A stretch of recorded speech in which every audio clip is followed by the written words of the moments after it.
Some very serious allegations being leveled by Arvind Kejriwal against Robert Vadra. DLF and Robert Vadra both coming out with their clarifications.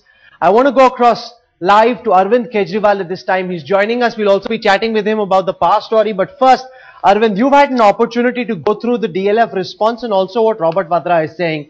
As somebody who leveled a very, very serious charge against Robert Vadra, now everybody would expect that you would back your charges with some evidence. Where is the proof, Mr. Kejriwal?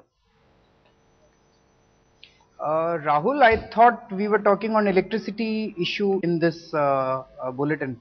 That's what you told me, because I'm going to speak about this Robert Vadra issue tomorrow at 5 p.m. I wouldn't like to speak on this issue at all. You told me before this interview that we are going to speak on the electricity issue. You know, because if you take it one by one and look at some of the points that have been made by DLF in the response that they've given, they're saying, Arvind, that no unsecured loans were given to Robert Vadra, that everything was as per standard industry practice. Now, you've put some very grave charges out in the public domain, but DLF seems to be completely contradicting the points that you've alleged. Yeah, so tomorrow I will give you a point-by-point rebuttal of each of these, response that DLF has made. You know, one of the things that you've taken some offense to, Arvind, is the quote where Robert Vadra put up as apparently as his Facebook update, where he says, you know, mango people in a banana republic. Now, do you think that coming from someone like Mr. Vadra, that's a very unfortunate sort of comment? It seems to be mocking people. After that, he shut down his Facebook account, but that seems to be a rather condescending comment. Yeah, so I said that not just him, but all the kind of power structure that exists in our country, which has become so unjust, which has become so corrupt. I think these mango people only will become a nemesis for this entire power structure. You're looking a little tense. You know, after these comments have come out, have you been under pressure, Arvind? Because, you know, you're not saying very much. You're looking rather tense and on the edge. I'm a little concerned. This is not the Arvind Kejriwal I know. I was prepared for the electricity issue. When we spoke in the afternoon, you said that you would like to take up the campaign. So I'm a little surprised that you've taken up, because we are still collecting since last 2 days. So much of data is coming from all across the country. They are saying prove quid pro quo, prove quid pro quo. So a lot of data is coming from all across the country. Many people are visiting us. They've given me.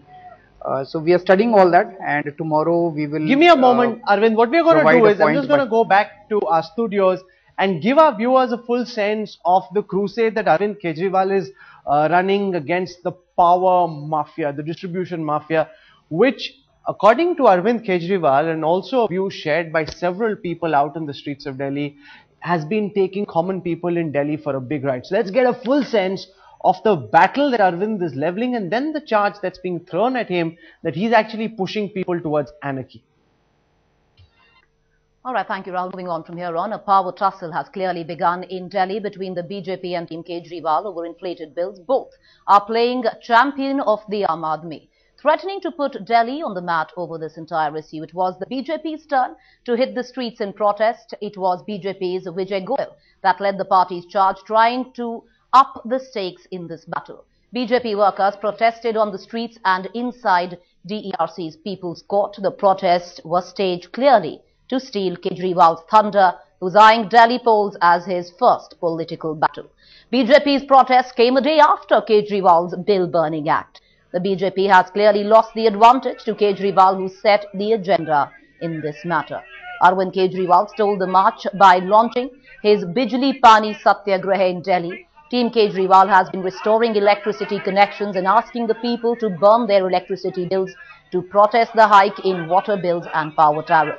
The BJP, the main opposition in the state, has been forced to play catch up. लेकिन दूसरी तरफ हमारे BJP से भी कुछ सवाल हैं, और आज इस मंच से पूरी विनम्रता के साथ हम बीजेपी से श्री विजय गोयल जी से वो सवाल पूछना चाहते हैं। हमारा पहला सवाल ये है कि 2010 में 4 मई 2010 को दिल्ली इलेक्ट्रिसिटी रेगुलेटरी कमीशन के तत्कालीन अध्यक्ष श्री ब्रजेंद्र सिंह जी ने एक ऑर्डर बनाया था। उन्होंने ऑर्डर बनाया था कि दिल्ली में बिजली की दरें बढ़ने की बजाय 23% कम होनी चाहिए। ये ऑर्डर बनाया था। शीला दीक्षित ने वो ऑर्डर रुकवा दिया और वो ऑर्डर दबा दिया। क्या बीजेपी को इसके बारे में नहीं पता था कि ये ऑर्डर दबा दिया गया है? इस बात को संसद में और विधानसभा में क्यों नहीं उठाया, ये इस देश की जनता जानना चाहती है। काली टोपी आंदोलन का प्रतीक है। जब भी आंदोलन होते हैं हम काली पट्टी बांधते हैं, काला कपड़ा यहाँ पहनते हैं या काली टोपी पहनते हैं। ये काली टोपी संघर्ष की है। पिछले 3 साल से बिजली कंपनियों के खिलाफ, शीला दीक्षित की सरकार के खिलाफ हम आंदोलन चला रहे हैं। तालकटोरा स्टेडियम में हमने RWA का 10,000 लोगों का सम्मेलन किया था और हमने कहा है कि बिजली कंपनियां ये दाम वापस लेंगी। यहाँ पर आंदोलन करने के लिए आया है। अगर कोई और भी आंदोलन करने आता है उनका भी स्वागत है। कॉज एक है। Well, Arvind Kejriwal is live with our managing editor, Rahul Kanwal. Over to you, Rahul. Arvind Kejriwal has started what he is calling a civil disobedience movement for the 21st century. He is encouraging people to burn their electricity bills, not pay the distribution companies what they are charging. I want to go across to Arvind Kejriwal as he joins us on this program. Arvind, are you not pushing people towards anarchy? You know, if this was something Mahatma Gandhi did against the Britishers to throw them out of the country, I know you're new in politics and you want to make a mark, but if this is the tactic you adopt, then there'll be anarchy all across our country. I am happy, Rahul, you have asked this question because some people, some very educated and well-meaning people are asking the same question. You see, Gandhiji said that if you have a law which is unjust and which leads to corruption, in those times the laws were made by Britishers and Britishers followed that law. Then it is your duty to break that law, announce that you are breaking that law, and you invite consequences thereof. And then this is what he called civil disobedience movement and satyagraha.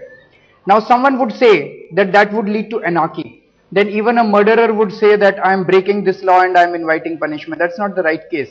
Two things are there, the difference between the two things.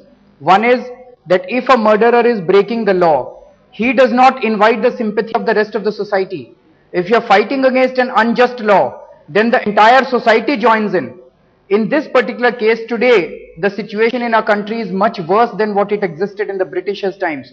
Today the laws are being made by big corporates in collusion with the politicians, and there is a huge corruption involved in that. And we ordinary people have to suffer that injustice and corruption. No, let's take this one by one, Arvind. You're saying laws are being made by corporates. You're saying that there is massive corruption involved. Where is the evidence to make these dramatic charges? You're saying this, you're out on the roads, you're burning bills up. But where is the evidence, Mr. Kejriwal? The evidence is that there was an order which was made by DERC in the last week of April 2010. The order said that these companies are making huge profits. They had made a profit of 3,770 crore rupees in the last few years, and this profit needs to be transferred to the ordinary consumers, and therefore the prices of electricity in Delhi ought to decrease by 23%. This order was stayed by Sheila Dikshit on 4th of May 2010. Why did Sheila Dikshit do that? This clearly shows a collusion between the Chief Minister of Delhi and these power electricity companies. And subsequently, we went to Delhi High Court. Prashant Bhushan filed a PIL in Delhi High Court. Delhi High Court passed severe strictures against Sheila Dikshit. By then, the chairperson of DERC had changed. The new chairperson passed an order increasing the electricity tariff effectively by 100%. What happened within a year? Within a year, rather than decreasing the tariff by 23%, you pass an order increasing the tariffs by 100%. This clearly shows a nexus between these powerful power companies and the politicians. Now, it is the duty of ordinary citizens to break this law and invite punishment. We are not indulging in any violence. All that we are saying is we will not pay. We are saying have a CAG audit. Have CAG audit of all these power companies. Once the CAG audit is done, on the basis of those figures, then you increase or decrease the power tariff if whatever is required. You know, I also want to tell our viewers about this RTI application which had been put in. which really looks at the unpaid electricity bills of all our netas, and there are several of them going into thousands of rupees, some of them even more, where there are big politicians who haven't paid their electricity bills. This is information obtained through an RTI in October 2011, and since then the RTI activist Subhash Agarwal has been constantly following up with the electricity boards to find out what action has been taken. So there are people like Girija Vyas, Dipender Huda, H.D. Devagowda. The sums are on your screen right now. These are people who are VIPs, they are defaulters. No action has been taken because we went into some of their homes to see whether electricity had been cut off.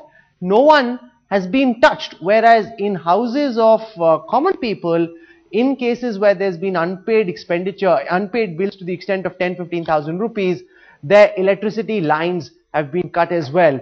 That, Arvind, seems to indicate some sort of a discriminatory approach where if because somebody is a VIP, he gets away, whereas the same distribution companies are going after the common people because they don't have a VIP tagline, therefore they can go after these people. I completely agree with you. Also, day before yesterday, the laborer's house where we went, he got 15,000 rupees bill in 2 months. Now, there were two problems. One is the electricity tariff increase, but also in the entire locality, the meters are jumping.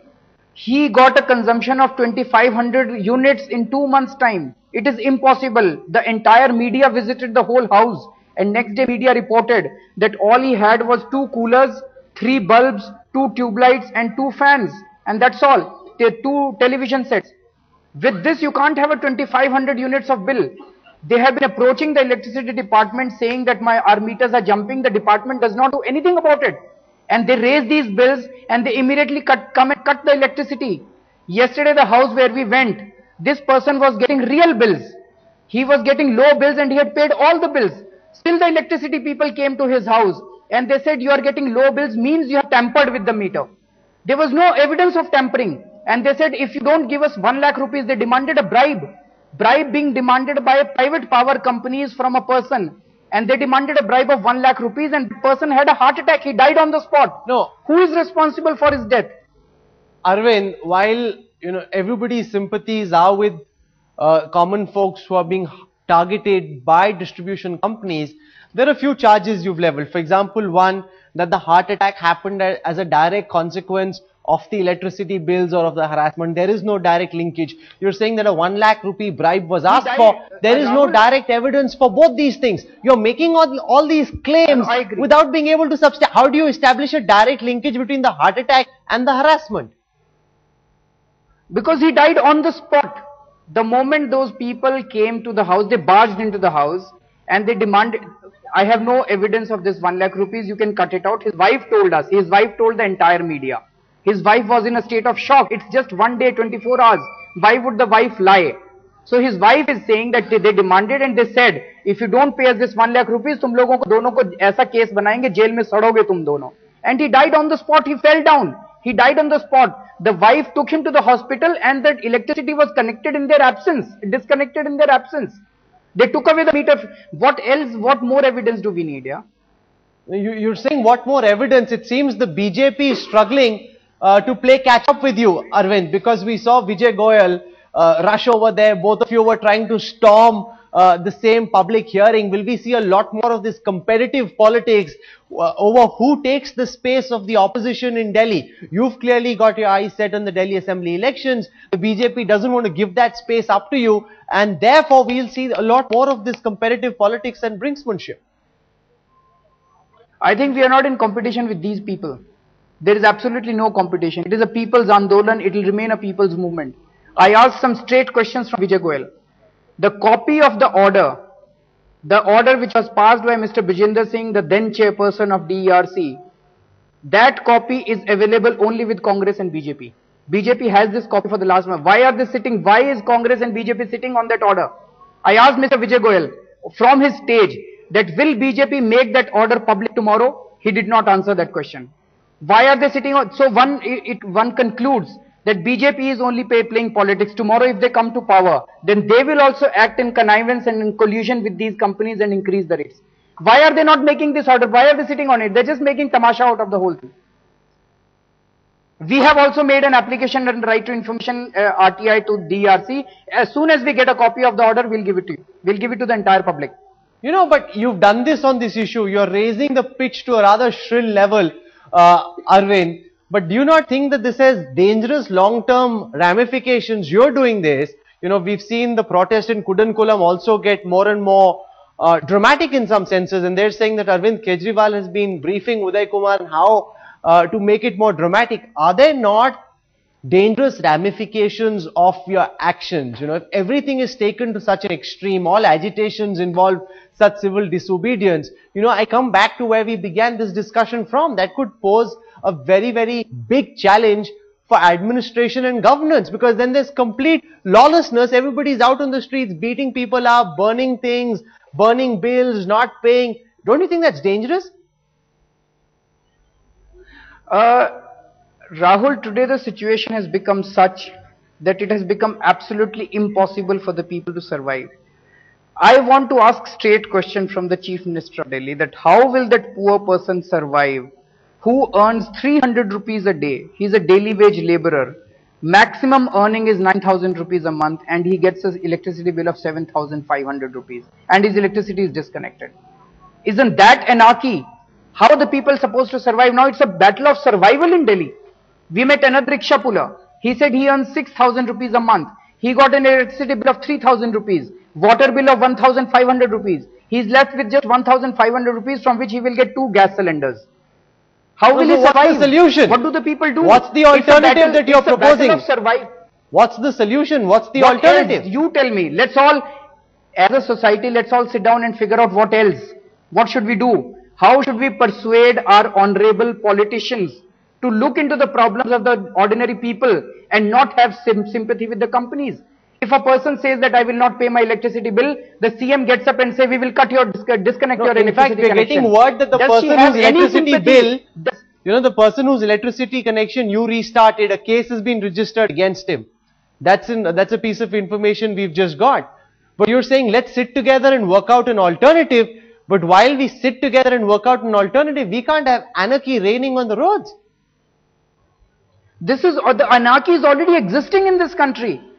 Unless you do something, all that we are doing is that this anger we are trying to channelize into a positive direction.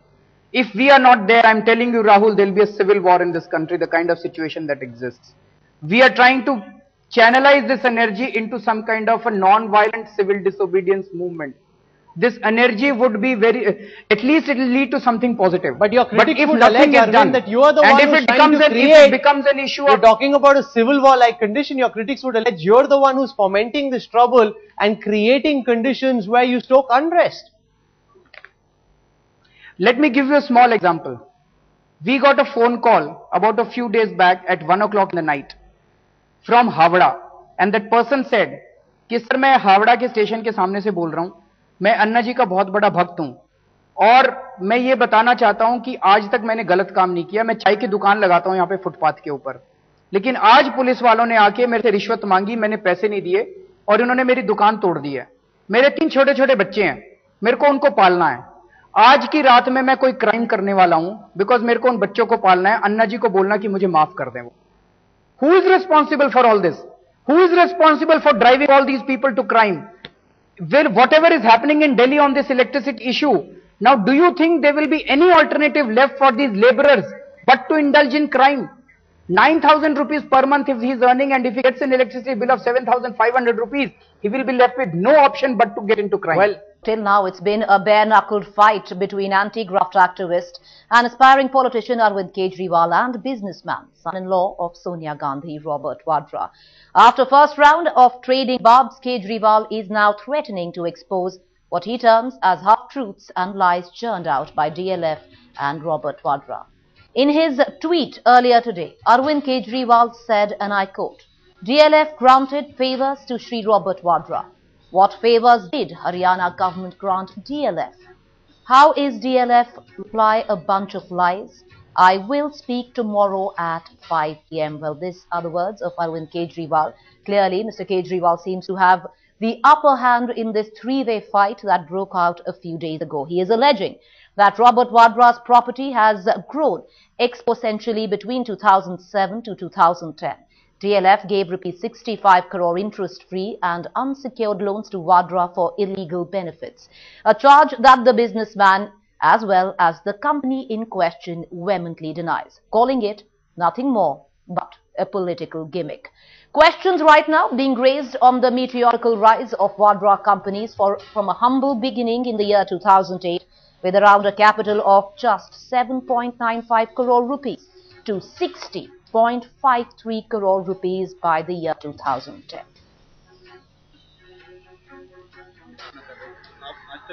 Robert Vadra ji के संपत्ति की जांच तो होनी चाहिए। मुंबई में भी उनकी इन्वेस्टमेंट है, ऐसी हमारी जानकारी है, और नजदीक के रिश्तेदारों के पास अगर बहुत बड़ी संपदा है तो राजनेता उसके लिए जिम्मेदार ठहराए जा सकते हैं, लेकिन चौकसी के बाद। However, both the party and the government seem to be completely behind Robert Vadra. The Finance Minister P. Chidambaram has dismissed any need for a probe, while the party has outrightly rejected charges, calling them nothing more than fabrication. I think those who made the allegations have made their statement. The company concerned has made a statement, and the individual concerned has made a statement.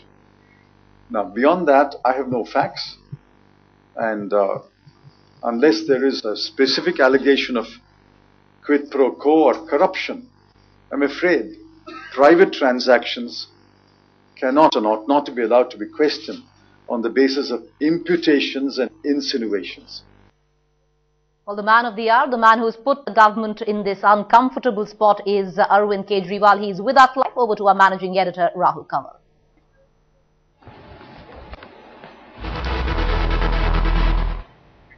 Arvind Kejriwal is now threatening to reveal the nexus between Robert Vadra, DLF and the Haryana government. But the government is in a counter-offensive mode, levelling direct charges against Arvind Kejriwal, who joins us on this broadcast. Now, I want to begin, Arvind, by telling you what the Finance Minister said, and I'm sure you've heard his comment where he says this is a transaction between two private individuals in their capacity as businessmen, and therefore, you know, Arvind Kejriwal, who's trying to set up his own political party, is doing this as a publicity stunt. You want to find somebody to go after so that you can be in the headlines. The Congress believes this is a desperate publicity stunt by Arvind Kejriwal to fling some mud at 10 Janpath.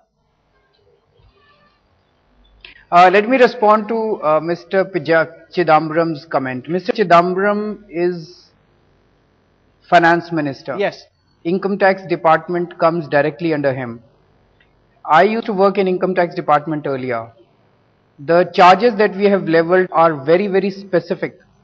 If you have such specific charges, then Income Tax Department is not supposed to question the motives of the person making allegation. He says that we have motives, etc., etc. We might have very bad motives. We might have political ambitions. We might, etc. But we have made very specific charges, which are indicating to some income that is being accrued to Mr. Robert Vadra. It is the duty of Income Tax Department to investigate this. Under normal circumstances, Income Tax Department would have raided such a person. But when Finance Minister comes to his rescue and makes a statement, do you think Income Tax Department has the courage or the guts to go and raid Mr. Robert Vadra? I think it is a fit case for a raid, for an income tax raid. But no one would have the guts to do that. And what is the relationship between the government and Mr. Robert Vadra? Why is it that if he is an ordinary, why is it that Finance Minister is coming to his rescue? Why is it that the Law Minister is coming to his rescue? What is the relationship between the government and Mr. Robert Vadra? What is the relationship between Congress and Mr. Robert Vadra? If he is an ordinary businessman, as all of them are claiming, then why are all of them coming to his rescue? But the government says that all the figures that you're quoting, and Robert Vadra says it is in his own defense, is all gleaned from balance sheets which are out in the public domain. If this were a scam, they wouldn't declare it to the public. They say all this information is out in the public. Arvind Kejriwal is only quoting what is known. Nothing that you're saying is new. It's all in the public. That's what the government is telling you, Arvind. I am very surprised. All this which was there in the public domain till now, why was Income Tax Department not acting on that? I'm very surprised. It's all out there in the public domain. The unsecured loans are out there in public domain. All the properties are out there in public domain. It is out in public domain how he has rose from 50 lakh rupees to 300 crore rupees. Has he paid taxes on that? Why did Income Tax Department not take action on that so far?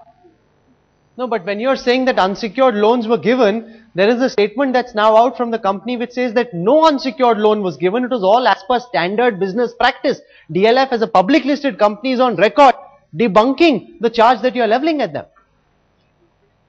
We'll respond to that tomorrow. Yesterday I said it is half truth. It is not even half truth. It is a complete bunch of lies. And we will prove it tomorrow. So what you're saying, Arvind, is that you now have evidence to prove that what Robert Vadra and what DLF are saying is incorrect. Is that what you're telling us now? And that you will demolish their half-truths or lies at 5 p.m. tomorrow? Exactly, this is what their balance sheets.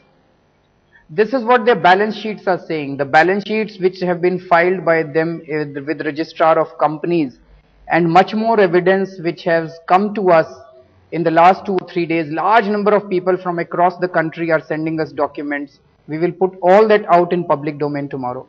No, because, I spoke to Salman Khurshid and he said that leveling a charge is the easiest thing to do. I can level any charge at Arvind Kejriwal. You said something similar when charges were leveled against Prashant Bhushan, for example, that Prashant must be given an opportunity to give his side. This is when there was this land allocation allegation which was leveled against Prashant Bhushan. Do you not think that Robert Vadra too should be given the same courtesy, at least given an opportunity to put his case forward? Why should that courtesy not be extended to Robert Vadra? Please do that. Please have an investigation. Let the courts give him a chance. We are not a court of law. I am not a court of law. No, but why don't you go to court? If you are so sure of your case, Arvind, why don't you go to court? So, what is the role of a government in this country then? Let's first come to that. The government will keep on throwing heaps of, it will keep on indulging in corruption. It will keep on indulging in injustice. And for everything they'll say go to the court. For everything they'll say go to the court. So first let Mr. Salman Khurshid resign. Let Dr. Manmohan Singh resign. Let this government leave. If they say that we can't run this country and for everything the people should go to the court, let them first resign. We will think whether we have to go to the court or I think it's a political issue. It's not a legal issue. It's not a technical issue. It's a hardcore political issue. Corruption in this country is a hardcore political issue.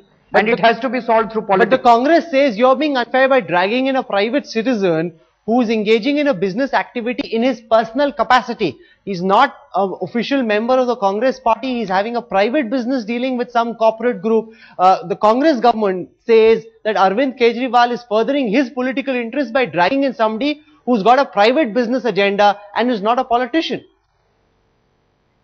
So they are saying that he is indulging in a private business activity. That's right. Our simple question is, what is that business activity? They are not responding to that. 50 lakh rupees goes into 300 crore rupees in a matter of three years. What was that business activity? There's no business activity in the balance sheets. No business at all. So what is that business activity? Kindly tell us. No, but one of the charges that you leveled was that, Robert Vadra was being sold property by DLF at very low rates and that this was a loot of sorts. DLF comes out and says that the purchase price for Robert Vadra was 12,000 per square feet, which was amongst the highest that anybody paid to purchase flats in Aralias, which is one of the DLF properties. When facts are coming out, it turns out that some of your charges aren't correct, Arvind. No, I think their response is completely incorrect and I'll respond to that tomorrow. Okay, because the other thing that's happened is that Robert Vadra has now gone off Facebook. His status update apparently was that mango people in a banana republic, essentially the insinuation being that in a banana republic anything goes and all sorts of charges are leveled.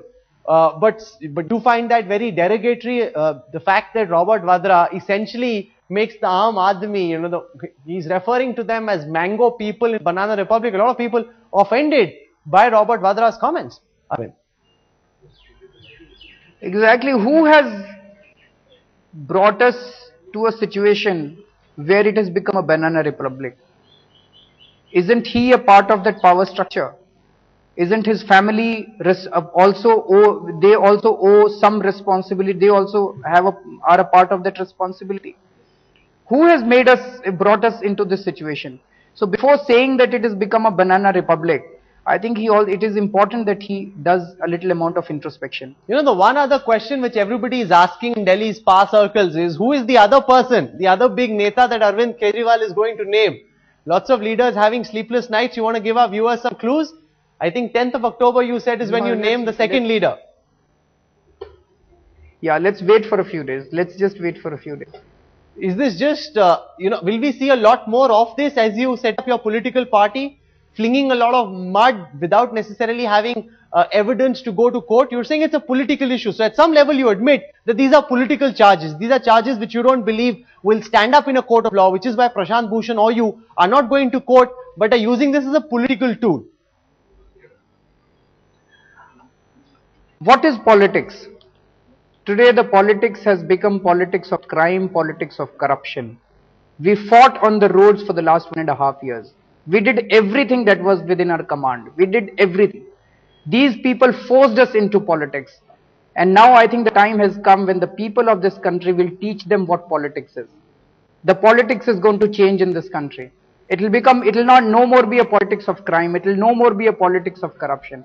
It will be a politics by the people, of the people, for the people. But should there not be politics has to be cleaned up. Should there not be a line which shouldn't be crossed? When there is a personal charge being leveled without adequate proof, or when you preach civil disobedience in the case of power struggle, should there not be a line beyond which politics should not go? And going beyond that line, is that not very dangerous, Arvind? So do you think we crossed the line? If we had crossed the line, the entire media would not have supported it. The evidence that we have already put out in public domain is very strong prima facie evidence for income tax department and anti-corruption agencies in this country to take up the probe. But the entire government seems to be defending it, which clearly exposes this government, which clearly shows that there are two kind of laws in this country. One law which is there for the powerful and one law which is there for the other people. As you yourself said, that if it is a minister and he does not pay up his electricity bill, his power is not disconnected. But if he is a laborer and if he does not pay 15,000 rupees for 10 days, his electricity is disconnected. No, you're now this saying is the kind that of politics, the finance minister of who runs the IT department or who controls the IT department is defending Robert Vadra. The law minister is also defending Robert Vadra. You clearly have no faith in the institutions. I'm very surprised. How will you take this forward? The statement of the law minister. I'm very surprised by it is exposing them. Everything is coming. I'm very surprised by Salman Khurshid ji's statement when he says कि मैं सोनिया गांधी जी के लिए जान देने के लिए तैयार हूं. हमने तो सोचा था कि वो शायद देश के लिए जान देने के लिए तैयार हैं. I was very surprised कि वो सोनिया गांधी जी के लिए जान देने को तैयार हैं. अगर हमें पहले पता होता, चुनाव के पहले बता देते कि वो सोनिया गांधी जी की नौकरी करने वाले हैं और देश की नौकरी नहीं करने वाले हैं, तो शायद लोग उनको वोट नहीं देते. जिस तरह से ये सारे नेता उस फैमिली को डिफेंड कर रहे हैं, अगर ये पहले बता देते तो शायद इस देश की जनता 2 बार सोचती इनको वोट देने के पहले. Arvind Kejriwal, I'm going to leave it over there. 5 p.m. tomorrow it is there and everybody's got their eyes on you. You're promising that more evidence will be laid out which will reveal the nexus between Robert Vadra, the corporate and the Haryana government. We'll wait and see if Arvind can live up to that promise, because in politics it's also a question of credibility. And you're saying that you've got evidence. All of India waits to see what this evidence is. Arvind Kejriwal for joining us on Center Stage this evening. Thank you very much.